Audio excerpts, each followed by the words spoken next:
السلام علی رسول الکریم اعوذ باللہ من الشیطان الرجیم بسم اللہ الرحمن الرحیم. حاضرین کرام، اہم دینی مکاتب فکر کے علمی جائزے میں اب میں دین تصوف کے بارے میں اپنا نقطہ نظر یہاں پیش کر رہا ہوں. اس سے پہلے کہ میں اس موضوع پر اظہار خیال کروں، میں یہ بات واضح کر دینا چاہتا ہوں کہ تصوف کے ساتھ میری نسبت معمولی نہیں رہی ہے. میرے والد گرامی منزلت سلسلہ قادریہ جنیدیہ کے شیخ تصوف تھے. میں نے تصوف کو اپنے بچپن ہی سے بہت قریب سے دیکھا ہے اور تصوف کی بہت اعلیٰ ترین صورت کو بہت قریب سے دیکھا ہے. میں یہ کہا کرتا ہوں کہ میں نے تصوف پر دودھ کے دانت توڑے. بچپن ہی میں سب سے پہلے جو چیزیں مجھ کو پڑھنے کا موقع ملا ہے وہ ارباب تصوف کی. جن نظریات اور خیالات سے میں ابتدائی میں واقف ہوا وہ بھی زیادہ تر انہی اکابر کے تھے. جن شخصیات کا ابتدا میں بہت اثر ہوا وہ بھی زیادہ تر اسی نقطہ نظر سے تعلق رکھتے ہیں. یہ بات ہر شخص جانتا ہے کہ بچپن میں بدو شعور میں آدمی جس نظریے اور جن شخصیات سے متاثر ہوتا ہے وہ اثر معمولی نہیں ہوتا.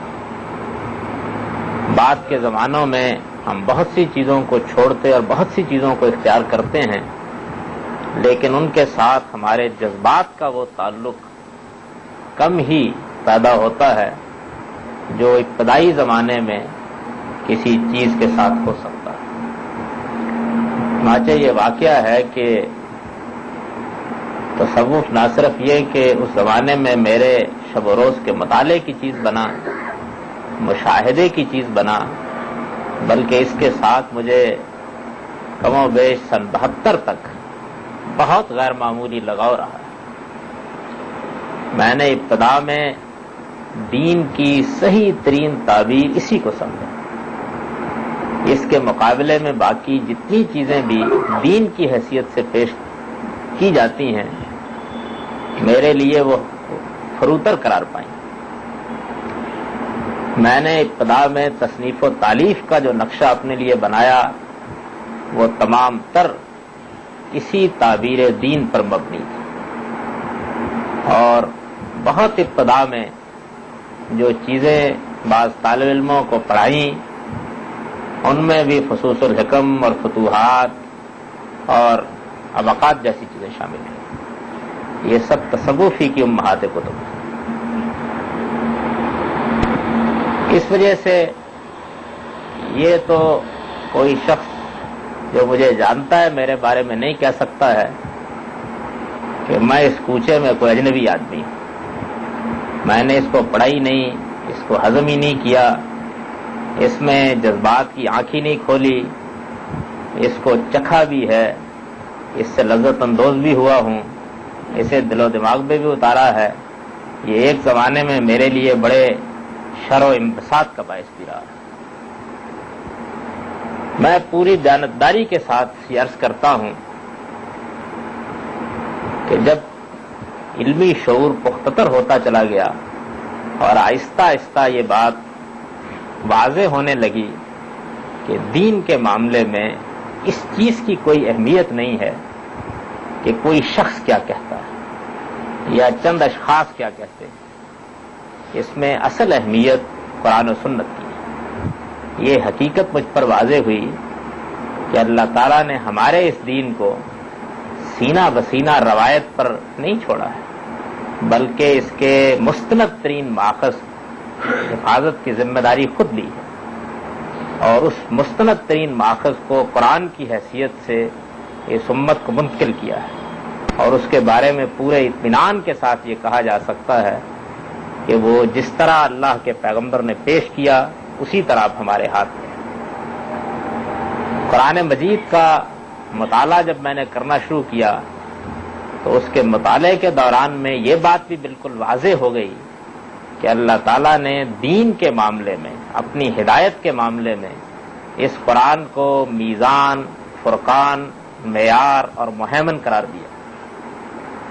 جو چیز اس میں نہیں ہے، جس کی اساس اس میں نہیں پائی جاتی، جو اس کے خلاف ہے، وہ دین نہیں ہو سکتا۔ دین میں اسی کی حیثیت ایک ایسے معیار کی ہے کہ جس پر اب قیامت تک ہر شخص کو جو دین کے بارے میں زبان کھولتا ہے اپنی بات کو پیش کرنا ہوگا، اور جس چیز کو قرآن قبول کرے گا وہی بہرحال دین قرار پائے گا، اور جس کو قرآن رد کر دے گا اسے دین نہیں قرار پانا چاہیے۔ یہ بات قرآن مجید کے مطالعے سے جب مجھ پر واضح ہو گئی اور آہستہ آہستہ وہ مطالعہ وہاں پہنچا کہ جہاں قرآن مجید کو سمجھنے اور اس پر تدبر کے وہ اصول مجھ پر واضح ہو گئے جن پر حال ہی میں نے اپنا نقطہ نظر یہاں پیش کیا ہے، پھر میں نے تصوف پر بھی عمیق نظر ڈال کر یہ جاننا چاہا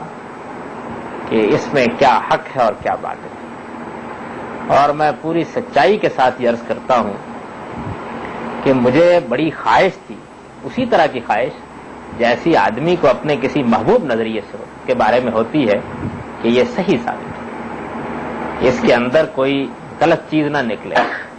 میں اس کو بھی کچھ برداشت کرنے کے لیے تیار تھا کہ فروع میں کچھ چیزیں ایسی ہو سکتی ہیں جو لوگوں نے شامل کر دی ہوں، لیکن اصول کے لحاظ سے تو اسی کو دین ہونا چاہیے، اور میں یہ سمجھتا تھا کہ یہی دین ہے اور دین کی صحیح ترین تعبیر یہی ہے، دین کی حقیقت یہی ہے۔ لیکن جب غائر نظر سے اس کا مطالعہ کیا اور اس کو قرآن کے معیار پر رکھ کر دیکھا تو مجھ پر یہ حقیقت واضح ہو گئی۔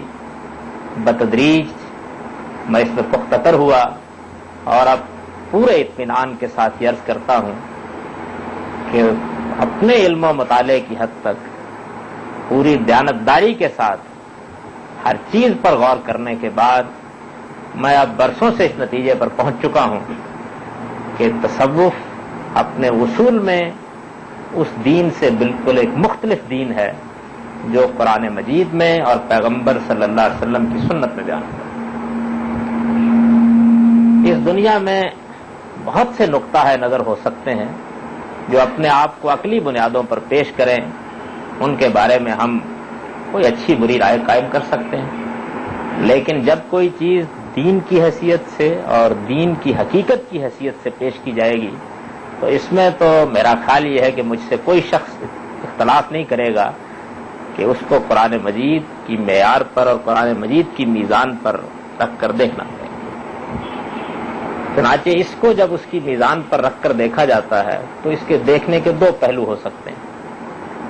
ایک یہ ہے کہ یہ معلوم ہو کہ دین کے جو اصول قرآن مجید میں بیان کیے گئے ہیں ان میں اور اہل تصوف کے اصول میں تو کوئی فرق نہیں ہے، لیکن یہ ہوا ہے کہ بعض فروع کو سمجھنے میں، بعض اجتہادی امور کی تعین میں، بعض اصولی مسائل کے اطلاقات میں انہوں نے قرآن مجید یا سنت کے نقطہ نظر سے ذرا مختلف رائے قائم کر دی۔ کیا یہ معلوم ہو کہ ان کے ہاں بہت سے لوگ تو خالص قرآن و سنت ہی کی پیروی کر رہے ہیں، لیکن بعض وہ لوگ جو ہر طبقے میں اور ہر مکتب فکر میں ہوا کرتے ہیں وہ ایسے بھی پیدا ہو گئے ہیں کہ جو کچھ غلو کر کے بات کو کہیں سے کہیں پہنچا دیتے ہیں۔ دوسری صورت یہ ہو سکتی ہے کہ جب مطالعہ کیا جائے تو یہ معلوم ہو کہ وہ اصول، وہ اساسات اور وہ مبادی جن پر دین قائم ہے وہ ہی اہل تصوف کے ہاں بالکل دوسری صورت اختیار کر گئے ہیں، تو ظاہر بات ہے کہ پھر یہ رائے نہیں قائم کی جا سکتی کہ یہ دین کے مکاتب فکر میں سے ایک مکتب فکر ہے، یہ بھی ہو سکتا ہے، اس میں بعض فروع میں ہم اختلاف کرتے ہیں، پھر تو وہی کہنا پڑے گا جو میں نے عرض کیا ہے کہ یہ ایک دوسرا دین ہے جو دین کی حقیقت کے نام سے، یعنی اس دین کی حقیقت کے نام سے جس کو محمد صلی اللہ علیہ وسلم لے کر آئے ہیں، ہمارے سامنے پیش کیا گیا ہے۔ درحالے کے دین کی حقیقت ہونا تو بڑی بات ہے، اس کا اس دین سے اصول و مبادی میں کوئی تعلق نہیں۔ ابتدائی میں اپنی یہ رائے اور اپنا یہ نتیجہ مطالعہ واضح کر دینے کے بعد اب مجھے اپنے اس نقطہ نظر کی تفصیل کرنی ہے، اور میں یہ کوشش کروں گا کہ اس مختصر نشست ہی میں اس تفصیل کو سمیٹ دوں، اور جو کچھ مجھے کہنا ہے وہ اس طرح کہہ دوں کہ اشارات کی حد تک بات واضح ہو جائے۔ اس کے بعد پھر لوگوں سے یہ عرض کر سکتا ہوں کہ تو خود حدیث مفصل بخاں عظیم مجمل، مجھے جو کچھ عرض کرنا تھا میں نے کر دیا، اس پہ غور کیجئے، اس کو پڑھیے، اس کو جانیے، اور اگر کسی چیز کی تفصیل خود نہ معلوم ہو سکے تو اس حقیر سے پوچھ لیجیے۔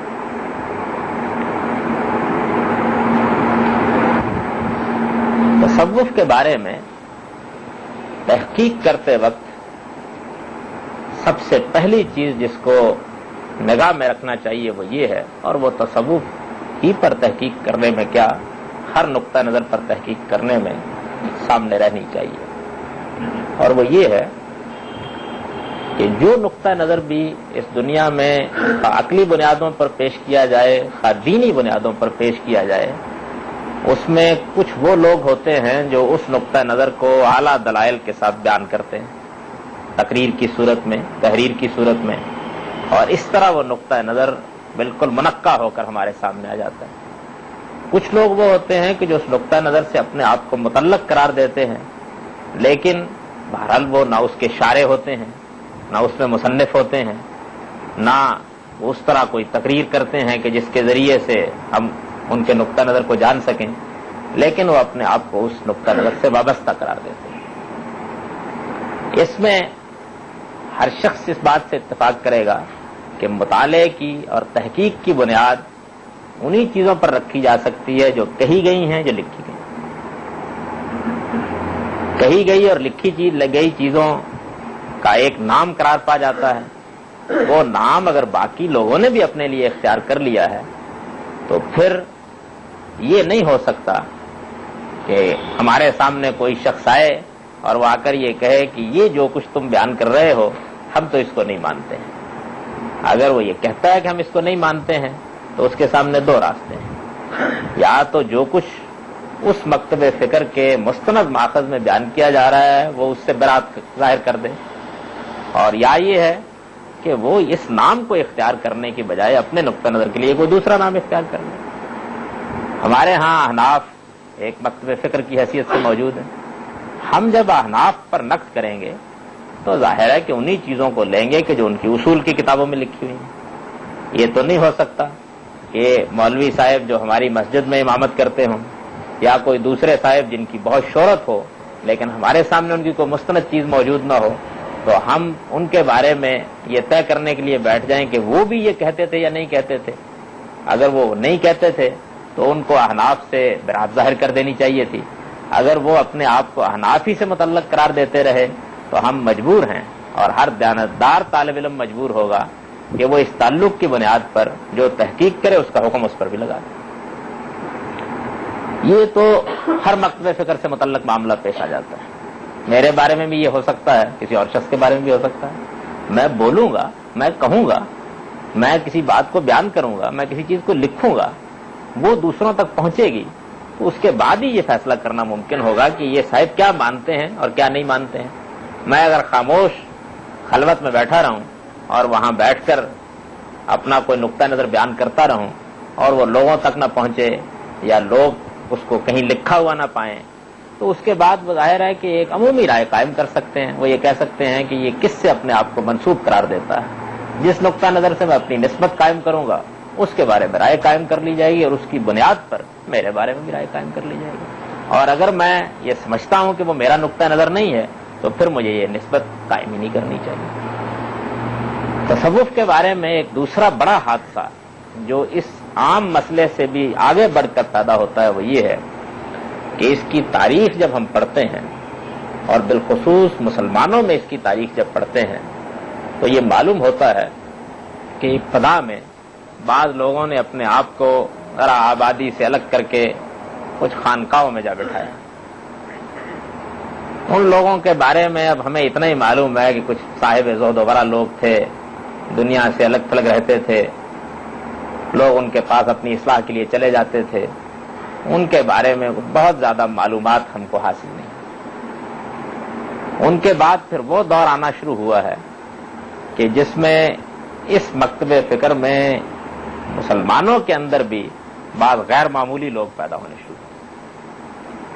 ان لوگوں نے بھی اپنے مدرسوں کو سری مدرسوں کی حیثیت سے قائم کیا، یعنی وہ خلوت میں بیٹھتے تھے، اپنے ہاں آنے والے لوگوں میں انتخاب کر کے اپنی تعلیم ان تک پہنچاتے تھے، وہ باتیں ان کو کہتے تھے کہ جو وہ عام لوگوں کے سامنے نہیں کہتے تھے۔ لہذا اس وقت بھی فضا یہی رہی کہ ان کے بارے میں کیا رائے قائم کی جائے۔ اس میں یہ دلچسپ بات عرض کروں کہ جن دو بڑے آدمیوں کی ابتدائی تحریریں یا جن کے واقعات یا جن کی شہرت ہم تک پہنچی ہے، ان میں ایک جنید بغدادی ہیں اور ایک بایزید بسطامی، دونوں بہت جلیل قدر صوفیہ میں سے، اور صوفیوں کے ہاں بڑی اہمیت ان کو حاصل ہے۔ ہم یہ جانتے ہیں کہ جنید بغدادی کی تاریخ پیدائش کے بارے میں اگرچہ محققین کے مابین بہت کچھ اختلاف ہے، لیکن زیادہ لوگوں کا اس پر اتفاق ہے کہ 215 میں پیدا ہوئے ہیں، 215 ہجری میں۔ وفات کے بارے میں کم و بیش سب لوگ یہ کہتے ہیں کہ 296، 97 اور 98 میں سے کسی سال میں ہوئی۔ یہ کم و بیش سمجھ لیجیے کہ 908، 907 عیسوی ہوگی۔ یہ وہ بزرگ ہیں کہ جن کی تعلیمات ہم کو ان کے رسائل کی صورت میں اس وقت دستیاب ہیں۔ ان سے پہلے کے بزرگوں کے بارے میں ہم بس تذکروں میں کچھ پڑھ لیتے ہیں۔ ان کی داستان حیات بھی بہت کچھ معلوم ہے۔ یہ مدرسہ بغداد سے تعلق رکھتے ہیں۔ ویسے تو یہ صوبہ جبال کے شہر نہاوند کے تھے، لیکن انہوں نے اپنا مستقر بغدادی کو بنا لیا تھا، سوداگری کا پیشہ کرتے تھے۔ بہت ابتدائی صوفیوں میں سے حارث المحاسبی کے شاگرد ہیں۔ یوں تو انہوں نے اور بھی بعض لوگوں سے استفادہ کیا ہے، لیکن زیادہ تر ان کا تعلق حارث سے رہا ہے۔ حارث المحاسبی امام احمد بن حنبل کے ہم اثر ہیں۔ اس سے اندازہ کیا جا سکتا ہے کہ یہ کتنے ابتدائی زمانے کے لوگوں میں سے ہیں۔ ان سے پہلے بھی بعض لوگوں کے نام ہمیں تاریخ تصوف میں ملتے ہیں، لیکن ان کی نوعیت جس طرح کہ میں نے عرض کر دیا یہی ہے کہ بس ان کی ایک شہرت ہے، ہم ان کے بارے میں کچھ کہنے سے اس لیے قاصر ہیں کہ اس وقت تک یہ نام تو کچھ حلقوں میں سنا جانے لگا تھا، لیکن یہ لوگ کہتے کیا ہیں یہ چیز واضح نہیں ہو رہی تھی۔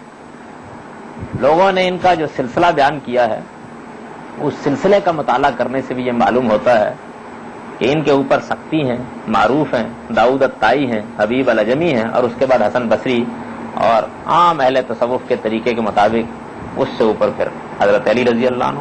یہ حضرات اسی طرح اپنا شجرہ بیان کر دیتے ہیں۔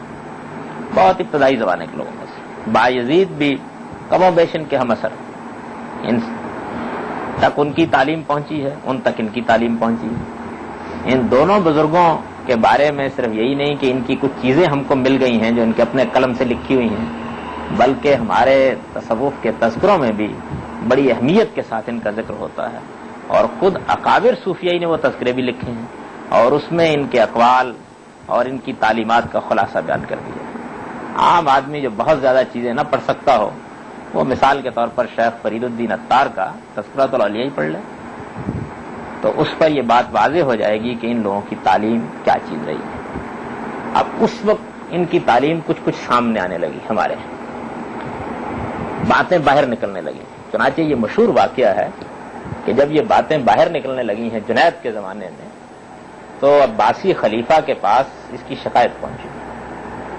بعض علماء و فقہا نے توجہ دلائی کہ یہ حضرات اپنی خلوتوں میں بیٹھ کر بہت الحاد اور زندگی کی باتیں کرتے ہیں، ایسی باتیں کرتے ہیں کہ جن باتوں کا دین سے کوئی تعلق نہیں ہے۔ اور اپنی بات کو ظاہر کرنے کے لیے بھی تیار نہیں ہے۔ اس موقع پر تمام اس مکتب فکر سے تعلق رکھنے والے لوگوں کو خلیفہ کے دربار میں حاضر ہو کر اپنی صفائی پیش کرنے کے لیے کہا گیا۔ تو یہ تاریخی واقعہ ہے کہ جنید بغدادی نے اس موقع پر یہ کہہ کر حاضری سے معذرت کر لی کہ میرا ان سے کیا تعلق ہے، میں تو ایک فقیہ، میں ایک فقیہ۔ یہ حدیث میں ابو ثور اور ابو عبید جیسے اکابر کے شاگرد ہیں۔ بہت سے لوگ ان کو سفیان ثوری کے شاگردوں میں شمار کرتے ہیں، اور اپنی عام مجالس میں ایک فقیہ کی حیثیت سے دینی معاملات پر بات بھی کرتے تھے۔ اس موقع کے اوپر انہوں نے یہ کہہ کر اپنے آپ کو مستثنی کر لیا۔ اب ظاہر بات ہے کہ جب ایک مکتب فکر کے لوگ اپنی تعلیم کو اس طرح چھپا رہے ہوں، محدود حلقوں میں بیان کر رہے ہوں، باہر جا کر اس کو اپنے ساتھ نسبت دینے کے لیے تیار نہ ہوں، ابتدائی زمانے میں یہ صحیح کر رہے ہوں کہ بس انہی لوگوں تک یہ بات پہنچے جو لوگ اس کا تحمل کر سکتے ہوں، تو باہر جو کچھ ہوگا ہے کہ وہ اور ہوگا، اور واقفان راز جو کچھ جانتے ہوں گے وہ بالکل اور ہوگا۔ چنانچہ جدید کے جو رسائل اب تباہ ہو گئے ہیں، ان کو اگر بالاستیاب پڑھیے تو اس میں ان کے خطوط بھی ہیں اور چیزیں بھی ہیں۔ بہت صاف لکھتے ہیں کہ میں نے ایک اپنے عزیز کو جو محرم راز ہے بعض توحید کے مسائل لکھ کر بھیجے تھے، لیکن خط کسی اور کے ہاتھ چڑھ گیا، بڑی تشویش ہو گئی۔ اس طرح کی چیزیں یوں تو نہیں عام ہونی چاہیے۔ چنانچہ یہ واقعہ ہے کہ ہمارے ہاں انہی کے ذرا قریبی دور کے آدمیوں میں سے منصور حلاج ہیں۔ منصور حلاج کو اس کے نظریات کی بنیاد پر موت کی سزا دے دی گئی تھی۔ اب منصور حلاج کو جب موت کی سزا دی گئی ہے تو اس موقع کے اوپر تو بس یہی رہا کہ اس نے شریعت حدود کی خلاف ورزی کی ہے، اور یہ فضا ان لوگوں میں بھی رہی۔ لیکن زیادہ زمانہ نہیں گزرا کہ وہ ایک بھی صوفیوں کا تذکرہ نہیں ہے کہ جس میں منصور حلاج کو خراج تحسین پیش کیا گیا، اور بار بار یہ بات کہی گئی کہ سر ربوبیت کو اس نے فاش کر دیا۔ بات صحیح تھی، لیکن ایسی جگہ کہہ دی جہاں اس کو کہنا نہیں چاہیے تھا۔ اور حال یہ ہے کہ منصور کے بارے میں جو کرامتیں، جو مقامات یہ سب اپنی کتابوں میں بیان کرتے ہیں، ان کو پڑھنے کے بعد سمجھ میں نہیں آتا کہ اس فقہی فتوے میں اور اصل حقیقت میں کیا تعلق قائم کیا جا سکتا ہے۔ تو یہ صورت میں نے عرض کیا کہ ابتدا میں تھی۔ اس وقت ریاست کا نظام بہت قوی تھا، اور اس طرح کی چیزوں سے متعلق ریاست دلچسپی بھی لیتی تھی۔ یہ معلوم ہے کہ خلق قرآن کے مسئلے میں احمد بن حنبل کو بھی حاضر ہونا پڑا، اور حاضر ہی نہیں ہونا پڑا بلکہ سزائے تعزیانہ برداشت کرنی پڑی۔ تو ان لوگوں کے ساتھ بھی اس طرح کا معاملہ ہو سکتا تھا، لیکن ان کا کہنا یہ تھا کہ ہم لوگ جو تعلیم دیتے ہیں وہ ہے ہی خواص کے لیے۔ خواص اور عوام کی اصطلاح بھی انہی لوگوں کے ہاں سب سے پہلے چلی۔ آہستہ آہستہ سیاسی اداروں میں اضمحلال آتا چلا گیا، اور ان لوگوں کے زہد و ورع کے افسانے بھی لوگوں میں پھیلنے لگے، کرامتوں کا شعرہ بھی ہونے لگا۔ عامت الناس کو بھی بہت حد تک ان کے بارے میں حسن ظن پیدا ہونا شروع ہو گیا۔ اس وقت اب ریاست کے لیے مشکل ہو گیا کہ وہ ان کے خلاف کوئی اقدام کرے۔ تب ان لوگوں کی وہ تحریریں سامنے آنے لگی ہیں جو مثلا حبیب ابن عربی، جس کو یہ شیخ اکبر کہتے ہیں اپنے ہاں، اس کی فتوحات میں یا اس کی فصوص الحکم میں دیکھتے ہیں۔ تو پہلی بار علمی دنیا کو صحیح اندازہ ہونے لگا کہ یہ لوگ کیا کہتے ہیں۔ اس کے خلاف نقد بھی ہوا، اور نقد ہونے کے بعد بتدریج ان کی تاریخ پڑھنے سے یہ معلوم ہوتا ہے کہ دو پہلوؤں سے یہ لوگوں سے متعلق ہونے لگے۔ اپنی خاص کتابوں میں اپنا نقطہ نظر بیان کرتے، عامت الناس میں وہ باتیں کرتے کہ جو عام شریعت کی باتیں، اور ان کے دین کا مطالعہ کرنے سے معلوم ہوتا ہے کہ یہ باتیں کرنے میں اصل دین پر کوئی خاص فرق نہیں پڑتا جس کو یہ پیش کرتے ہیں۔ چنانچہ ان کے نقطہ نظر سے یہ کوئی غلط حکمت عملی بھی نہیں تھی، اس کو پیش کرتے تھے۔ دو چہرے ان لوگوں کے سامنے آنے لگ گئے، وہ چہرہ جو عامت الناس میں سامنے آتا تھا، وہ چہرہ جو خواص میں سامنے آتا تھا۔ خواص وہ لوگ تھے جو ان کی مجالس میں جاتے تھے، یا وہ کتابیں تھیں جن کو ایسی زبان میں لکھا گیا تھا کہ ہر آدمی کے لیے ان کو پڑھنا اور ان کا مفہوم سمجھنا آسان نہیں تھا۔ فصوص اور فتوحات میں اس کی چند عبارتیں سامنے رکھ دوں اور اس کی شرح کرنا شروع کروں تو واقعہ یہ ہے کہ آپ سب پکار اٹھیں گے کہ تمہارا دماغ چل گیا، یہ کیا چیزیں ہم کو سنا رہے ہیں۔ اس طرح کی ادق عبارتیں اور ایسے زبانی فکرے کہ جن میں دو رائیں ہو سکتی ہوں، ایک پہلو سے ایک بات اس سے نکلتی ہو، دوسرے پہلو سے دوسری بات اس سے نکلتی ہو، تو یہ چیز ہونی شروع ہو گئی۔ پھر وہ وقت آ گیا کہ اس امت میں نہ صرف یہ کہ ان کے اپنے حلقے بلکہ علماء کے حلقے بھی ان سے متاثر ہونے لگ گئے، عامت الناس میں یہی چیز پھیلنے لگ گئی، اور نوبت وہاں تک پہنچ گئی کہ کسی شخص کے لیے اپنے آپ کو ایک اعلیٰ درجے کا دینی آدمی بنانے کی راہ ہی یہ سمجھی گئی کہ وہ تصوف کے کسی حلقے سے وابستہ ہو جائے۔ اس وقت پھر علماء کے حلقوں میں سے بعض جلیل القدر لوگ نہ صرف یہ کہ اس نقطہ نظر سے وابستہ ہوئے بلکہ انہوں نے شرح صدر کے ساتھ اس کو اختیار کیا، اور جب انہوں نے شرح صدر کے ساتھ اختیار کیا اور وہ علماء کے حلقے سے متعلق تھے، لوگوں میں ان کا علمی احترام بہت غیر معمولی تھا، جیسے مثلا غزالی، جیسے مثال کے طور پر ابو اسماعیل حروی، یہ اپنے زمانے کے جلیل القدر لوگوں میں سے۔ غزالی کے بارے میں تو ہم یہ جانتے ہیں کہ وہ اپنے زمانے ہی کے کیا بلکہ اس امت میں حجت الاسلام کے لقب سے موسوم ہے۔ تو اس طرح کے لوگوں نے جب اس کو قبول کیا تو انہوں نے پھر اس کی شرح و وضاحت کرنا شروع کی۔ چنانچہ ہمارے سامنے ابو اسماعیل حروی کی منازل السائرین بھی ہے، جس کے بارے میں بے تکلف یہ کہہ سکتا ہوں کہ وہ تصوف کی بہترین کتابوں میں سے، اور کل 40 صفحے کی کتاب ہے، لیکن اس کے بارے میں یہ بات کہی جا سکتی ہے کہ وہ تصوف کی بائبل ہے۔ دوسری جانب غزالی ہیں۔ غزالی کا معاملہ یہ ہے کہ وہ ان لوگوں میں سے ہے جو کاغذ پر کبھی بخل نہیں برتتے، اپنی بات کو بڑی وضاحت سے کہیں گے۔ اس زمانے کے اچھے لکھنے والوں میں اگر آپ ان کے طرز عبارت کو کسی سے مماثل قرار دیں تو انگریزی میں برٹن رسل سے قرار دے سکتے ہیں، اردو میں ابوالعلا مودودی سے قرار دے سکتے ہیں۔ اپنی بات بہت واضح، 2 اور 2 4 کی طرح سادہ الفاظ میں صاف طریقے پر کسی ابہام کے بغیر۔ چنانچہ ان کی احیاء علوم الدین اور ان کی کیمیاء سعادت، اس طرح کی کتابیں جب سامنے آئیں تو پھر معلوم ہونا شروع ہوا کہ یہ اصل میں کیا دین ہے، اس کی حقیقت کیا ہے۔ اور اب یہ بھی ممکن نہ رہا کہ اس طرح کی سری نوعیت کی مجالسی تک یہ چیز محدود رہے، ان لوگوں نے پوری شان کے ساتھ اس کو قبول کیا، یہاں تک کہ غزالی جیسے شخص نے المنقذ من الضلال لکھی۔ المنقذ من الضلال ان کی ایک مختصر سی کتاب ہے جس میں وہ یہ بتاتے ہیں کہ میں ضلالت سے کس طرح حق تک پہنچا۔ وہ کتاب اب ہمارے یہاں اردو میں بھی ترجمہ ہو گئی ہے، بہت مختصر سی کتاب ہے، رسالہ کہیے، اس کو ہر شخص پڑھ سکتا ہے۔ اس میں انہوں نے یہ بیان کیا ہے کہ میرے زمانے میں یہ مکاتب فکر تھے، میں نے ان کا مطالعہ کیا، ان میں رہا، اور وہ جس سطح کے آدمی ہیں وہ معمولی سطح تو نہیں ہے، میں ان سے متاثر ہوا، لیکن آہستہ آہستہ مجھ پر یہ حقیقت واضح ہوئی کہ یہ سب ضلالت ہیں، یہاں تک کہ پھر مجھے ہدایت کی روشنی اہل تصوف کیا ملی۔ تو انہوں نے پوری طرح اپنے آپ کو اس نقطہ نظر سے متعلق کر کے پھر اسی کی بنیاد پر احیاء علوم الدین لکھی ہے، جو ان کی شرح آفاق کتاب ہے، اس میں کوئی شبہ نہیں ہے، یعنی اس نقطہ نظر سے ان کی اعلیٰ ترین تصنیفات میں سے ہے۔ یہ میں نے ساری داستان اس لیے سنائی کہ بالعموم جب تصوف پر تنقید کی جاتی ہے تو بعض ان بزرگوں کا حوالہ دے کر لوگ یہ کہتے ہیں کہ ان کی بات بتائیے، ان میں کیا غلطی ہے، ان کی ہمارے پاس کوئی تصنیف نہیں ہے، یا وہ تصنیفات ہیں کہ جو انہوں نے عامت الناس کے لیے لکھی ہیں۔ اس کی میں آخری زمانے میں مثال عرض کرتا ہوں، شاہ اسماعیل شہید ہیں، شاہ ولی اللہ کے پوتے ہیں۔ ہمارے ہاں ان کو یہ غیر معمولی حیثیت حاصل ہوئی ہے کہ انہوں نے تحریک جہاد کی قیادت کی، وہ سید احمد شہید کے سب سے بڑے لوگوں میں سے ہیں، ان کی وجہ سے ان کی اس قربانی اور انحصار کا بھی لوگوں پر بڑا غیر معمولی اثر ہے۔ ان کی کتاب تقویت الایمان بھی موجود ہے، ان کی کتاب اوقات بھی موجود ہے۔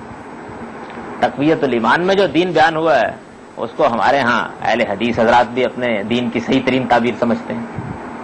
وہ سب باتیں اس میں بیان ہوئی ہیں جو دین کے معاملے میں دین کو کوئی جاننے والا آدمی بیان کر دے گا۔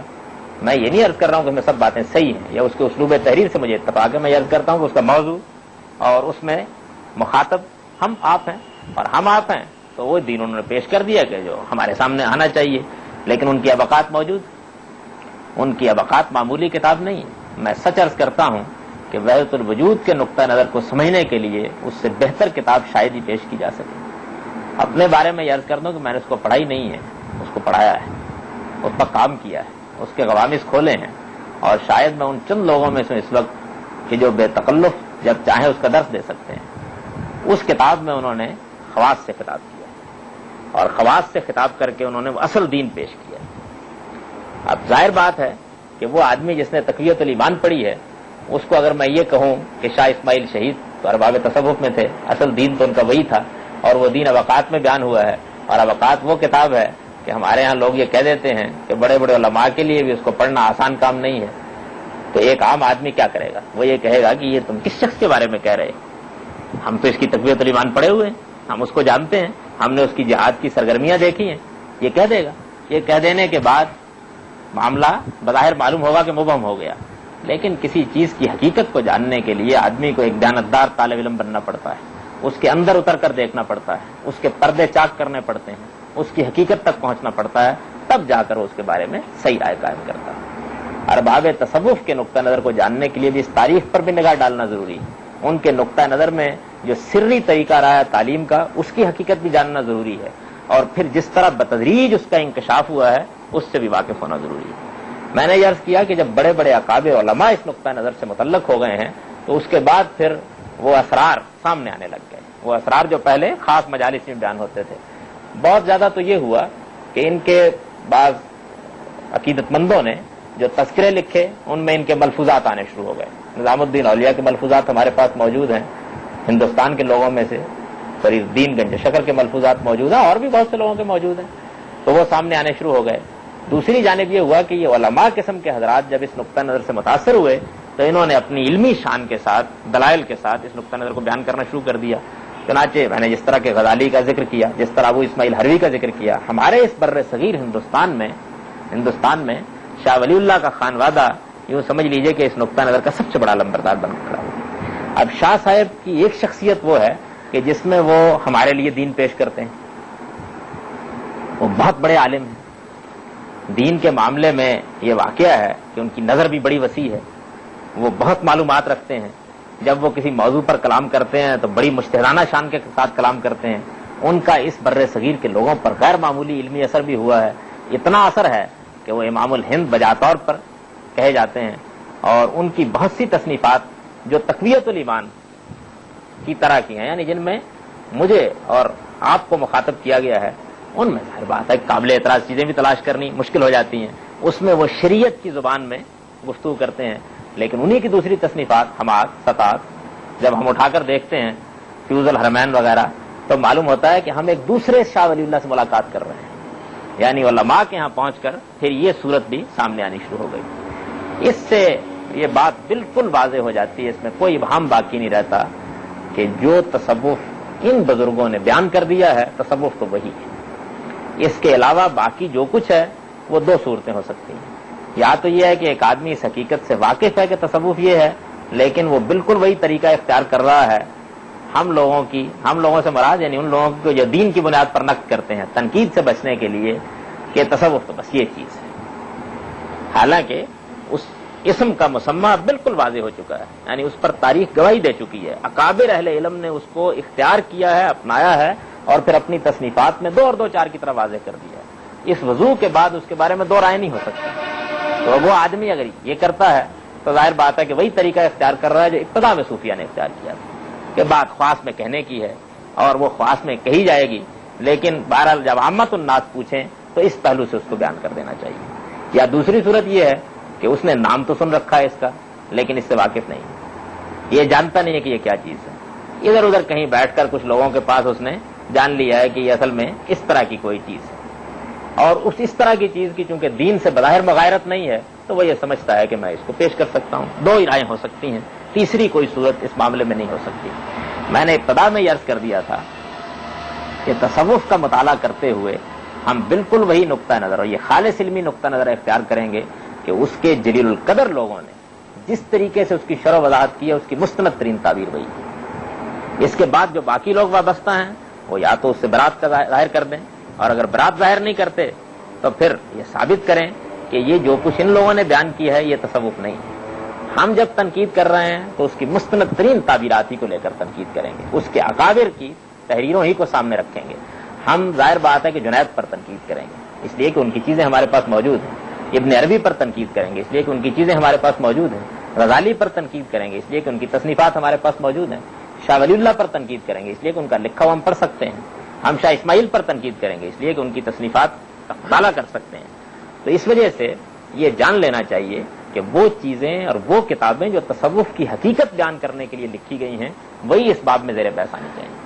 تصوف اب وہ ہے، ہر وہ آدمی جو اس سے اپنے آپ کو غیر متعلق کرنا چاہتا ہے اس کو پھر یہ نام نہیں لینا چاہیے، اس لیے کہ اس کی تعبیر کی کوئی حقیقت نہیں۔ یہ ایسے ہی ہے کہ میں نبی صلی اللہ علیہ وسلم کے دین کی طرف اپنے آپ کو نسبت دوں اور اس کے بعد جو دین قرآن میں سنت میں بیان ہوا ہے بلکہ ماخذی کے بارے میں کوئی دوسری رائے اختیار کر رہا ہوں، پھر کہوں کہ دین اصل میں وہ ہے جو میں بیان کر رہا ہوں۔ ظاہر بات ہے کہ اسلام کے بارے میں جب کوئی رائے قائم کی جائے گی تو میری رائے کو میری رائے کی حیثیت سے دیکھا جائے گا۔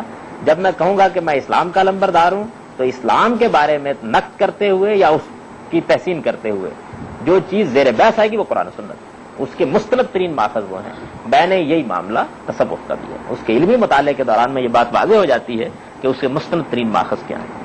میں یہ عرض کرتا ہوں کہ میں نے یہ ابتدا میں کہا کہ قرآن مجید کا علمی مطالعہ کرنے کے بعد اور تصوف سے اس قدیم تعلق کے بعد پھر اس کو بہت نقد و نظر کے ساتھ پڑھنے کے بعد میں اس نتیجے پر پہنچا کہ وہ دین جو اللہ کے پیغمبر محمد صلی اللہ علیہ وسلم نے پیش کیا ہے، دین تصوف، اس سے بالکل ایک مختلف اور متوازی تھی۔ میں اس نتیجے پر پہنچا۔ تو میں جب اس نتیجے پر پہنچا تو میں نے دین کو جاننے کے لیے جن ماخذ پر اپنی بات کی بنیاد رکھی وہ حاضر اور ماضی کے اشخاص نہیں بلکہ قرآن و سنت، اور میں نے تصوف کے معاملے میں حقیقت کو جاننے کے لیے جن چیزوں پر بنیاد رکھی وہ یہ اکابر ہیں جن کا میں نے ذکر کر دیا ہے، اور یہی ایک دیانتدار طالب علم کے لیے صحیح طریقہ ہے۔ وہ ادھر ادھر کی چھوٹی موٹی باتوں کے اوپر اپنی بنیاد نہیں رکھتا۔ یعنی یہ صورت نہیں ہے کہ کوئی صاحب جو کہیں دھونی رما کے بیٹھے ہوئے تھے، چراغ جلا کے بیٹھے ہوئے تھے، ان سے کوئی الٹی سیدھی بات سن لی، یہ مسئلہ نہیں۔ اس کی پوری تاریخ ہے، اس تاریخ میں یہ لوگ ہیں جن کا میں نے ذکر کر دیا جو اس کے اساتین ہیں، ان لوگوں کی تصنیفات تالیفات میں جو چیز بیان ہوئی ہے اس کی بنیاد پر میں عرض کر رہا ہوں۔ یہ حقائق واضح طور پر جان لینے کے بعد اب ذرا ایک نظر یہ ڈالیے کہ وہ کیا چیزیں ہیں جو دین میں اصول اور اساس کی حیثیت رکھتی ہیں، ان کے بارے میں دین قرآن و سنت کی بنیاد پر کیا کہتا ہے اور ارباب تصوف کیا کہتے ہیں۔ میرا خیال یہ ہے کہ اس بات سے کوئی شخص اختلاف نہیں کرے گا کہ دین میں سب سے بڑی اور سب سے بنیادی چیز توحید ہے۔ یعنی قرآن مجید کے بارے میں اگر یہ کہا جائے کہ وہ تعلیم کس چیز کی دینے کے لیے آیا ہے اور اس چیز کو ایک لفظ میں بیان کیا جائے تو ہم کہیں گے کہ وہ توحید ہے۔ اس میں تو کوئی دو رائے ہو نہیں سکتی۔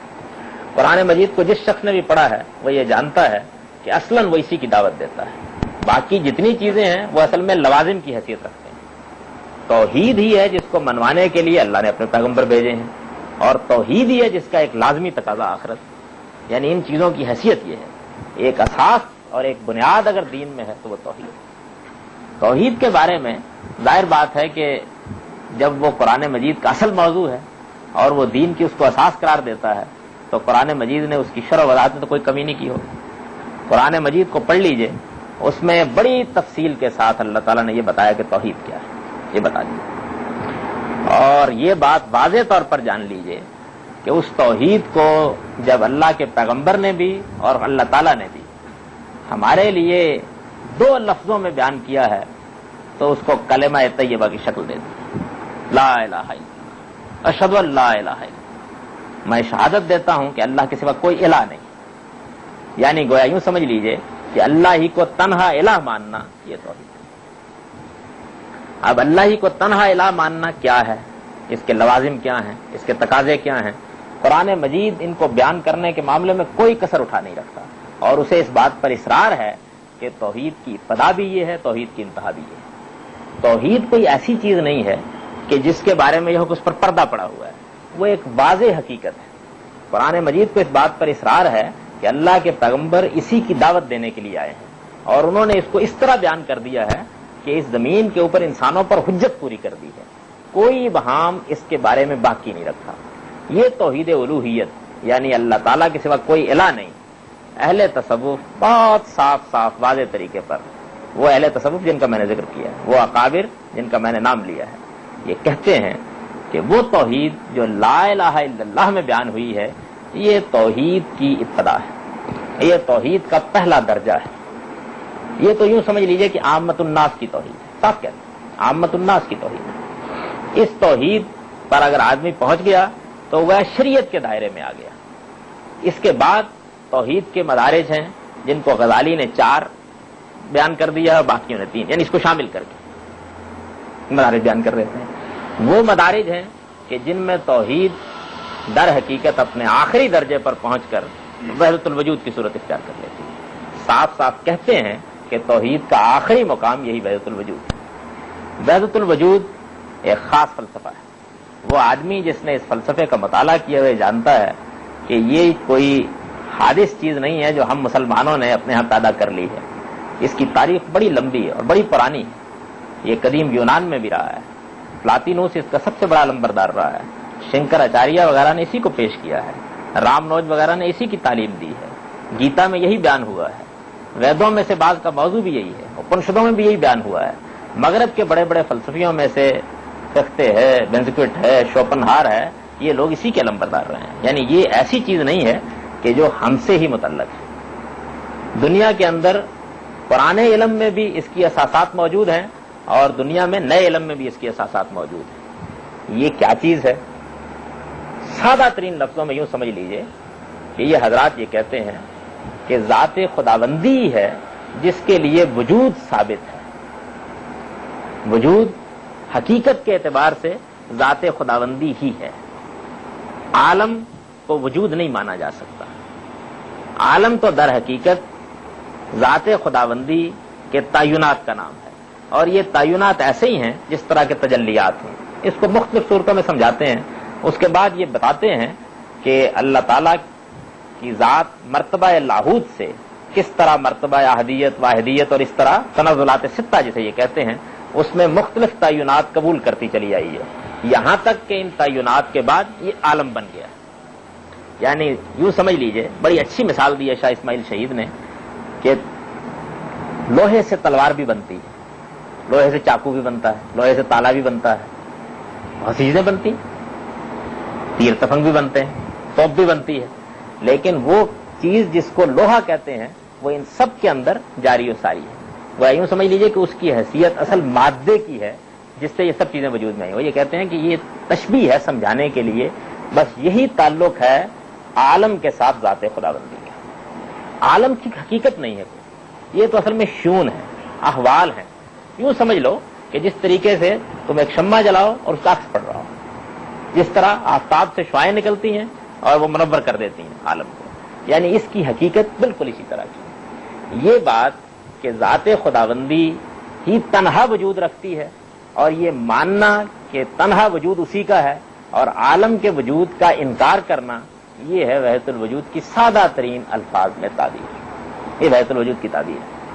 وحدت الوجود کی اس تعبیر پر مجھے اس وقت گفتگو نہیں کرنی ہے، اس لیے کہ اگر اس پر میں گفتگو کروں تو یہ بجائے خود فلسفہ ایک مفصل لیکچر کا متقاضی ہے۔ میری زندگی اسی کو پڑھتے پڑھاتے گزری ہے، میں اس کو سمجھا بھی دوں گا اور بہت عام آدمی کی سطح پر آ کر سمجھا دوں گا، لیکن میں صرف یہ بتانا چاہتا ہوں کہ یہ جو کچھ کہتے ہیں کہ اصل توحید یہ ہے، قرآن مجید کو شروع سے لے کے آخر تک پڑھ جائیے، اس میں اس کا کہیں شائبہ بھی موجود ہے، وہ اس سے بالکل خالی ہے۔ وہ توحید الوہیت کو منوانا چاہتا ہے، اسی کو بیان کرنا چاہتا ہے۔ چنانچہ وہ لوگ کہ جو اس کا مطالعہ کرنا چاہیں، وہ میں یہ خاص طور پر عرض کروں گا کہ منازل السائرین کی جو بڑی معروف شرح لکھی ہے ابن قیم رحمۃ اللہ علیہ نے مدارج السالکین کے نام سے، اس میں خاص طور پر آخری باب میں اہل تصوف کی اس توحید کے اوپر ابن تیمیہ کا وہ تبصرہ پڑھیں جو ابن قیم نے اپنے جلیل القدر شیخ کی زبان سے نقل کر دیا۔ بڑے انہوں نے غیر معمولی اہمیت کے ساتھ یہ کہا ہے کہ وہ توحید جس کو تم توحید کا پہلا درجہ کہتے ہو، وہی توحید ابراہیم خلیل اللہ کی توحید ہے، وہی توحید موسیٰ علیہ السلام کی توحید ہے، وہی توحید عیسیٰ علیہ السلام کی توحید ہے، وہی توحید ہے جس کو محمد صلی اللہ علیہ وسلم لے کر آئے ہیں۔ اس سے آگے توحید کا کوئی درجہ نہیں ہے۔ توحید کی ابتدا بھی یہ ہے، توحید کی انتہا بھی۔ اور تبصرے کو پڑھیے، ایمان تازہ ہو جاتا ہے۔ یہ جو تم توحید بیان کر رہے ہو، یہ تمہاری توحید ہو سکتی ہے۔ تو ان لوگوں کے ہاں توحید کا آخری درجہ یہ ہے۔ اس سے بحث نہیں اس وقت کہ ان کی توحید صحیح ہے یا قرآن کی توحید صحیح ہے۔ کوئی آدمی اگر اس پر بحث کرنا چاہے تو یہ الگ موضوع ہے۔ میں یہ کہتا ہوں کہ یہ اس سے مختلف۔ قرآن مجید میں جو توحید بیان ہوئی ہے وہ بالکل دوسری، اس نقطۂ نظر کا کوئی شائبہ بھی اس میں نہیں پایا جاتا۔ اور جو توحید یہ لوگ بیان کرتے ہیں، بہرحال قرآن مجید کی توحید کا اس سے کوئی تعلق ثابت نہیں کیا جا سکتا۔ ان کو مسلمانوں کے اندر رہنا ہے، چنانچہ یہ کہتے ہیں کہ یہ عامت الناس کی توحید ہے اور یہ توحید کا پہلا درجہ ہے، پھر دوسرا، پھر تیسرا بیان کرتے چلے جاتے ہیں۔ اب دیکھیے کہ ان کے درمیان ایک بحث پیدا ہو گئی۔ میں یہ کہتا ہوں کہ یہ اس سے مختلف، قرآن مجید میں جو توحید بیان ہوئی ہے وہ بالکل دوسری، اس نقطہ نظر کا کوئی شائبہ بھی اس میں نہیں پایا جاتا، اور جو توحید یہ لوگ بیان کرتے ہیں بہرحال قرآن مجید کی توحید سے اس سے کوئی تعلق ثابت نہیں کیا جا سکتا۔ ان کو مسلمانوں کے اندر رہنا ہے، چنانچہ یہ کہتے ہیں کہ یہ عامت الناس کی توحید ہے اور یہ توحید کا پہلا درجہ ہے، پھر دوسرا، پھر تیسرا بیان کرتے چلے جاتے ہیں۔ اب دیکھیے کہ ان کے درمیان ایک بحث پیدا ہو گئی۔ وہ بحث یہ پیدا ہو گئی کہ وہ لوگ جو یہ کہتے ہیں کہ وحدت الشہود ہی اصل توحید ہے، وہ جب یہ کہتے ہیں کہ وجود صرف اللہ ہی کے لیے ہے، یہ ماننا در حقیقت توحید ہے۔ اگر تم عالم کے لیے بھی وجود مانو گے تو یہ شرک ہو جائے گا۔ جب وہ یہ کہتے ہیں تو وہ عالم کی نفی کرنا شروع کر دیتے ہیں، عالم نہیں ہے، اس کی کوئی حقیقت نہیں، اور اس نفی میں بڑا غیر معمولی ان کو غلو ہوتا ہے۔ جب یہ غلو اپنی انتہا کو پہنچ جاتا ہے تو اس وقت بعض لوگ یہ محسوس کرتے ہیں کہ اس کا ایک نتیجہ نکلے گا۔ وہ نتیجہ یہ نکلے گا کہ عالم تو بہرحال ایک حقیقت کے طور پر آدمی محسوس کرتا ہے نا، ہے یا نہیں یہ الگ بحث ہے۔ جب محسوس کرتا ہے، میں اپنے آپ کو محسوس کرتا ہوں، اپنے آپ کو محسوس کرتے ہیں، تو اس سے بڑی غلط فہمی پیدا ہو جائے گی۔ تو انہوں نے یہ کہا کہ عالم کا وجود مرتبہ وہم میں ثابت ہے۔ مرتبہ وہم میں کیسے کوئی چیز ثابت ہوتی ہے؟ مرتبہ وہم میں یوں ثابت ہوتی ہے کہ مثلا میں نے خیال کیا اس کمرے کا، اب اس کمرے کا جو خیال کر کے میرے ذہن میں نقشہ بنا ہے اس کی کوئی حقیقت نہیں ہے، لیکن وہ مرتبہ وہم و خیال میں ایک چیز وجود میں آ گئی ہے۔ لیکن مرتبہ وہم ہی میں صحیح ہے، تو جب ہے تو یہ نہیں کہنا چاہیے کہ وجود میں وحدت ہے، یہ کہنا چاہیے شہود میں وحدت ہے۔ یہ فرق ہے وحدت الوجود اور وحدت الشہود، اور کوئی فرق نہیں۔ شاہ ولی اللہ نے اپنے مکتوب مدنی میں ایک صاحب کے خط کا جواب دیتے ہوئے بالکل 2 اور 2 4 کی طرح یہ واضح کر دی ہے کہ ایک ہی چیز، کوئی چیز نہیں۔ یعنی یوں سمجھ لیجئے کہ یہ غلو جو چیز کو بیان کرنے میں ہو رہا ہے اس غلو کو لوٹا دیا گیا ہے، اس کا کوئی فرق نہیں ہے۔ میں بھی بتا دوں گا، توحید کے معاملے میں یہ بات جان لیجیے۔ میں نے بھی عرض کیا کہ جس توحید کا قرآن علمبردار ہے وہ یہ کہتا ہے کہ وہ کوئی سر نہیں ہے، وہ ایک واضح حقیقت ہے، اس کی گواہی اللہ کے پیغمبروں نے دی ہے، اس کی گواہی ملائکہ نے دی ہے، اس کی گواہی اللہ نے خود دی ہے، اور وہ ایک ایسی حقیقت ہے کہ جس کو وہ دنیا کو بتانے کے لیے آئے تھے۔ ان کی بعثت کا مقصد یہ ہے، صاف صاف الفاظ میں کہتا ہے۔ قرآن کو پڑھنے والا کوئی آدمی بھی یہ انکار نہیں کر سکتا۔ ان لوگوں کے ہاں کیونکہ یہ ایک ایسی چیز ہے کہ جس چیز کو بہرحال لوگوں کے سامنے پیش کرنا بہت مشکل ہے، تو یہ اس کو سر ربوبیت کہتے ہیں۔ غزالی نے یہ اصطلاح استعمال کی ہے، سر ربوبیت کہتے ہیں، ربوبیت کا راز ہے، اور یہ کہتے ہیں کہ اس کا اگر افشا کر دو گے تو کفر ہو جائے گا۔ یعنی پیغمبر اپنی توحید کو پہنچانے کے لیے اس طرح مکلف ہے کہ قرآن مجید ان کو خطاب کر کے کہتا ہے کہ اگر تم نے اس کو نہ پہنچایا فما بلغت رسالت، تو تم نے رسالت کی ذمہ داری ادا نہیں کی۔ بلغ ما انزل الیک فإن لم تفعل فما بلغت رسالت، یہی کہتا ہے قرآن مجید۔ لیکن ادھر صورتحال یہ ہے کہ تم نے یہ توحید بیان نہیں کرنی، اس کو واضح نہیں کرنا، یہ سر ربوبیت ہے، اس کا افشا کفر ہے۔ اس کو اگر بیان کر دیا تو معاملات بالکل دگرگوں ہو جائیں گے۔ کیوں کفر ہے، اس سے کیا مسائل پیدا ہوتے ہیں، یعنی اس کے افشا سے، وہ میں عرض کر چکا ہوں تاریخ میں۔ یہ پہلا مقدمہ جان لیجئے، اور اس کے بعد ان اکابر کی ذرا تصریحات سنیے اس کے بارے میں، یہ کیا کہتے ہیں اور کس طرح اس کو بیان کرتے ہیں۔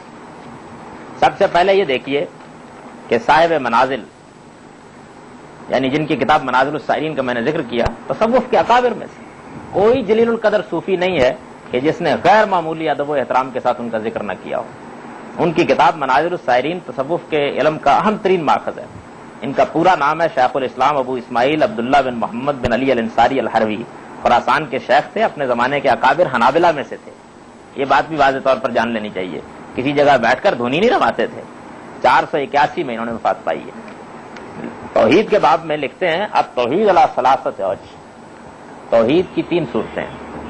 الوجہ الاول توحید العامہ، سب سے پہلی صورت عوام کی توحید ہے، وہ هو الذی یسع بالشواہد، اور یہ توحید ہے کہ جو دلائل سے ثابت ہوتی ہے۔ والوجہ الثانی توحید الخاصہ، دوسری صورت خاصہ کی توحید ہے، یعنی خواص کی۔ هو الذی یثبت بالحقائق، یہ دلائل سے نہیں حقائق سے ثابت ہوتی ہے۔ والوجہ الثالث توحید قائم بالقدم، اور توحید کی تیسری قسم وہ ہے کہ جس میں وہ ذات قدیم ہی کے ساتھ قائم ہوتی ہے، وہ ہوا توحید و خاصۃ الخاصہ، اور یہ اخص الخواص کی توحید ہے، یعنی خاصوں سے بھی بڑھ کر جو خاص ان کی توحید ہے۔ اب یہ تینوں درجے سن لیے توحید کے، اس کے بعد کہتے ہیں فامت توحید الاول، وہ جو پہلی توحید ہے عوام کی توحید، وہ کیا ہے جانتے ہو؟ هو شہادت لا الہ الا اللہ وحدہ لا شریک لہ الاحد الصمد الذی لم یلد ولم یولد ولم یکن لہ کفوا احد۔ ساری توحید یہی ہے نا دین کی، صاف صاف انہوں نے بیان کر دیا کہ یہ ہے توحید۔ آگے وضاحت کرتے ہیں کہ جس توحید کے ہم قائل ہیں اس کی تعریف یہ نہیں ہے کہ اللہ کے سوا کسی کو الہ نہ مانو، اسی باب میں کہتے ہیں اس کی تعریف یہ ہے کہ انہ اسقاط الحدث و اثبات القدم، یہ تو اصل میں یہ حادث عالم کی نفی اور اس ذات قدیم کا اس بات، یعنی وجود صرف اسی کے لیے مانا جائے، یہ ہے توحید ہماری۔ غزالی نے اسی حقیقت کو دیکھیے کس طریقے سے اپنی کتاب احیاء العلوم میں بیان کیا ہے۔ انہوں نے وہ توحید کے پہلے درجے بیان کر دینے کے بعد ان کو 3 میں انہوں نے کر دیا ہے، انہوں نے 2 میں کیا ہے۔ عوام کی توحید، خواص کی توحید 2 میں کیا ہے، انہوں نے 3 میں کر دیا۔ تو اس کو بیان کر دینے کے بعد چوتھا درجہ یعنی ان حضرات کی جو صوفیوں کی توحید ہے اس کو بیان کرتے ہیں۔ الرابعہ اللہ یرا فی الوجود الا واحدا، توحید کا آخری مرتبہ یہ ہے کہ بندہ صرف ذات باری ہی کو موجود دیکھے۔ وہی مشاہدۃ الصدیقین وتسمیہ الصوفیہ الفنا فی التوحید، یہی ہے در حقیقت جو صدیقوں کا مشاہدہ ہے، یعنی جو سب سے بڑا مرتبہ قرآن میں اہل ایمان کا بیان ہوا ہے صدیق کا، یہ ان کا مشاہدہ ہے، یعنی یہ توحید ہے جس کو انہوں نے خود دیکھا ہے۔ اور صوفیہ اس کو فنا فی التوحید کہتے ہیں، لأنہ من حیث لا یرا الا واحدا فلا یرا نفسہ ایضا، اس کی وجہ کیا ہے کہ اس مرتبے میں بندہ چونکہ وجود واحد کے سوا کچھ نہیں دیکھتا، چنانچہ وہ اپنے آپ کو بھی نہیں دیکھتا۔ وَإِن لَّمْ يَرَ نَفْسَهُ لِكَوْنِهِ مُسْتَغْرَقًا بِالتَّوْحِيدِ كَانَ فَانِيًا عَن نَفْسِهِ فِي تَوْحِيدِهِ، اور جب وہ توحید میں اس استغراق کے باعث اپنے آپ کو بھی نہیں دیکھتا تو اس کی ذات اس توحید میں فنا ہو جاتی ہے۔ بمعنی انه فنا عن رؤیت نفسه والخلق، یعنی اس کی نوعیت یہ ہوتی ہے کہ اس مرتبے میں اس کا نفس اور مخلوق دونوں اس کی نگاہوں سے معدوم ہو جاتے ہیں۔ یہ توحید کا آخری مرتبہ ہے۔ یہ عبارت احیاء العلوم کی 4تھی جلد میں 240 صفحے پر بیان ہوئی ہے۔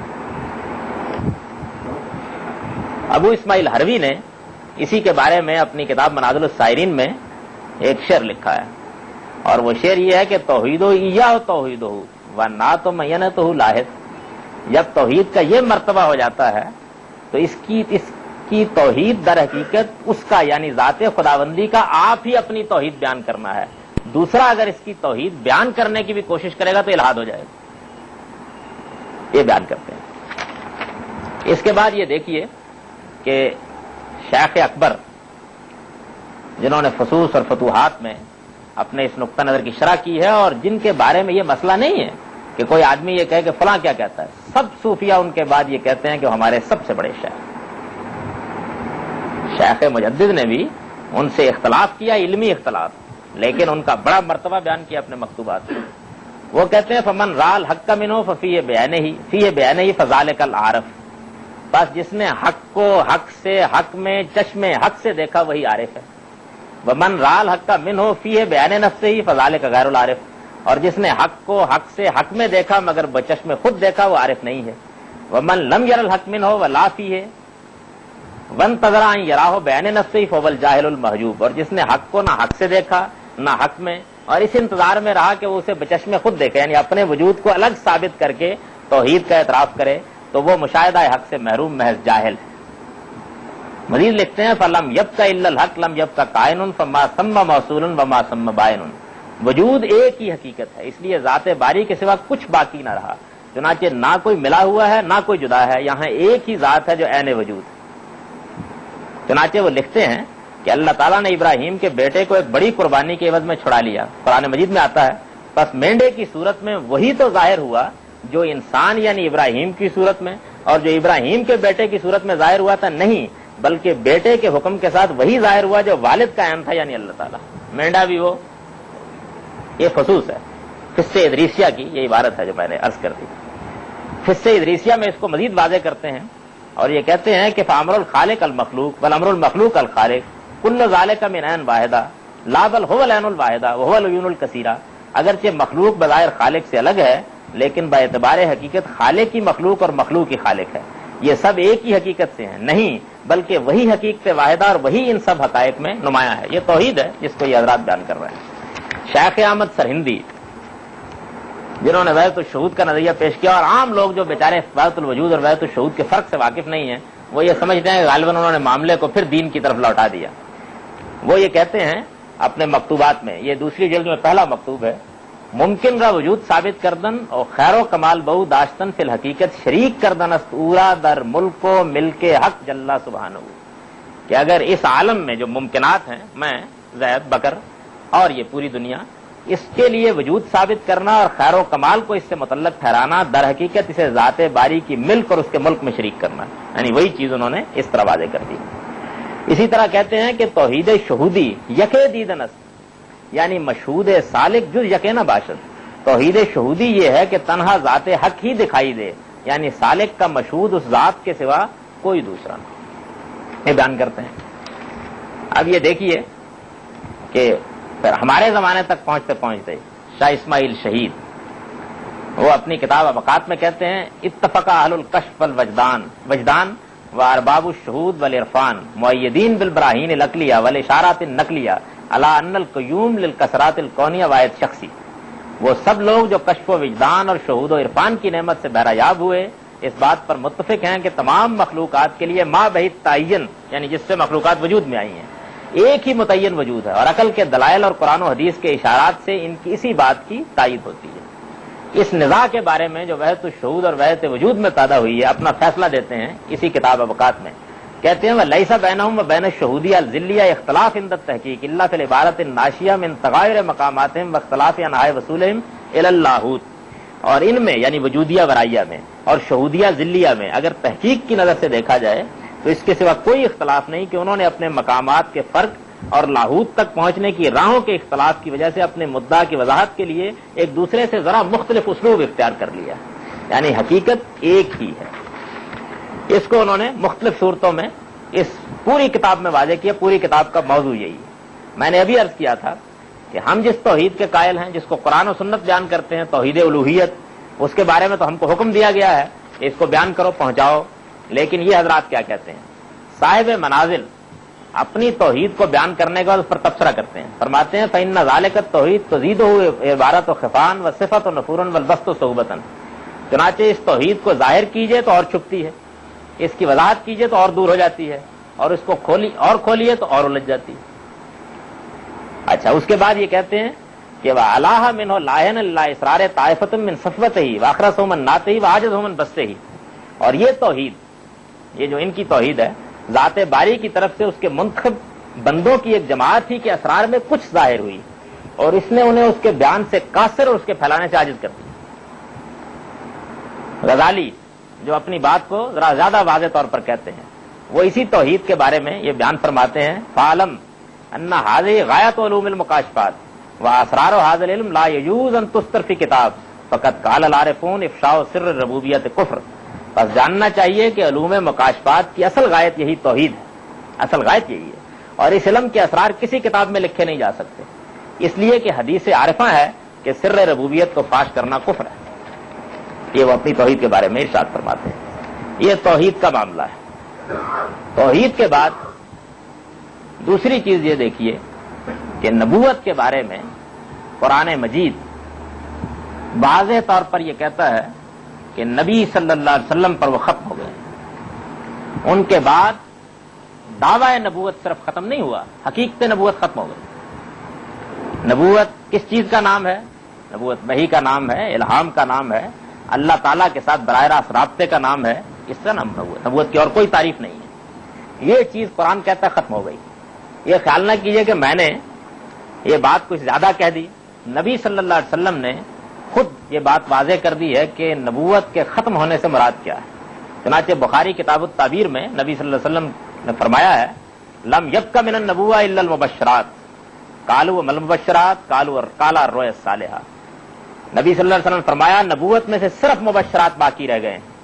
لوگوں نے پوچھا یہ مبشرات کیا ہیں؟ نبی صلی اللہ علیہ وسلم نے فرمایا اچھا خواب، اس کے سوا کوئی اب رابطہ لامکان سے قائم کرنے کا ذریعہ باقی نہیں رہ گیا۔ کسی آدمی کو اچھا خواب آ جائے بس۔ اہل تصوف کے دین میں وہی آتی ہے، الہام ہوتا ہے، فرشتے اترتے ہیں، عالم غیب کا مشاہدہ ہوتا ہے، اور ان کے اکابر اللہ کی ہدایت وہیں سے پاتے ہیں جہاں سے جبریل امین اسے پاتے رہے۔ میں یہ شاعری نہیں کر رہا ہوں، سنیے۔